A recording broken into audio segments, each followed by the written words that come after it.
దేవుని మహిమ కలంగాక. ప్రభుని యేసునామములో ఉదయ కాలంలో మీ అందరికీ కూడా శుభము తెలియచేస్తున్నానండి. ఈరోజు దేవుని యొక్క వాగ్దానాన్ని కలిసి చదువుకుందాం. 2వ రాసులు 22వ అధ్యాయము 19వ వచనం. నా సన్నిధిని కన్నీళ్లు కార్చితివి కనుక నీవు చేయి మనవి నేను అంగీకరించున్నాను. ప్రియులారా, నా సన్నిధి, దేవుని సన్నిధి, మీరు ఎక్కడైతే మోకరిస్తారో అది బెడ్రూమ్ కావచ్చు, చర్చ్ కావచ్చు, లేదా ఏకాంతంగా కొండ మీద కావచ్చు, వాట్ ఎవర్ ప్లేస్ మీరు ఎక్కడ మోకరిస్తారో అది దేవుని సన్నిధి అండి. మీరు మోకరించిన స్థలంలో దేవుని సన్నిధి వస్తుంది. అలా ప్రార్థించినప్పుడు ఇక్కడ నీవు కన్నీళ్లు కార్చుట నేను చూస్తున్నా అంటున్నాడు దేవుడు.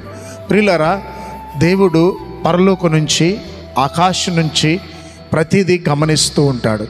తన భక్తులు ఆయన సన్నిధిలో మోకరించి కార్చే కన్నీళ్ళని దేవుడు చూస్తూ ఉంటాడు. కాబట్టి మీరు మీ సమస్య కొరకు, మీ కుటుంబ పరిస్థితిని బట్టి, మీకున్న ఇబ్బందిని బట్టి, మీకున్న ఇరుకుని బట్టి, మీకున్న వ్యాధిని బట్టి, మీకున్నటువంటి ఆర్థిక సమస్యను బట్టి, మీకున్న పిల్లల పోరాటాన్ని బట్టి, మీకున్న ఆ అప్పుల భారాన్ని బట్టి, మీకున్నటువంటి పిల్లల ఎదుగుదల కొరకు, ఉద్యోగం కొరకు దేవుని సన్నిధిలో కన్నీళ్ళు కార్చండి. నా అనుభవంలో చెప్పాలంటే ఒక రోజంతా సరిపోదు. ప్రతిరోజు కన్నీటి ప్రార్థన ద్వారా అద్భుతాలు చూస్తున్నాను.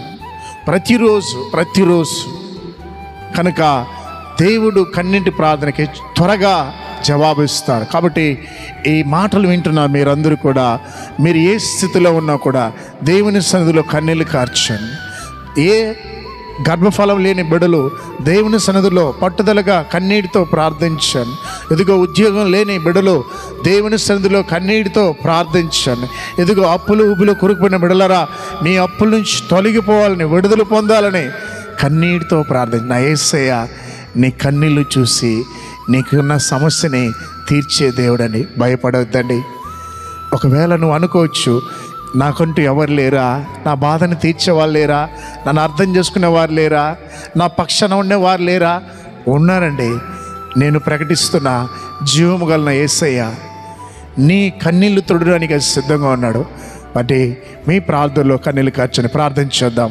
యేసయ్య, మణిపూర్ ప్రాంతంలోనైనా చర్చెస్ మీద ఎవరైతే దాడి చేస్తారో వారందరినీ క్షమించండి.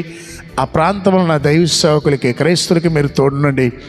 ఈరోజు ఎవరైతే అనారోగ్యంతో ఉన్నారో, ఎవరైతేనైనా కుటుంబ తగాదాలుతున్నారో వారికి సమస్య నుంచి విడుదల తెచ్చండి. యేసయ్య, పుట్టినరోజు వివాహం దినం జరుపుకునే బిడ్డలు దీవించమని యేసు నామములో ప్రార్థిస్తున్నాం తండ్రి. ఆమేన్.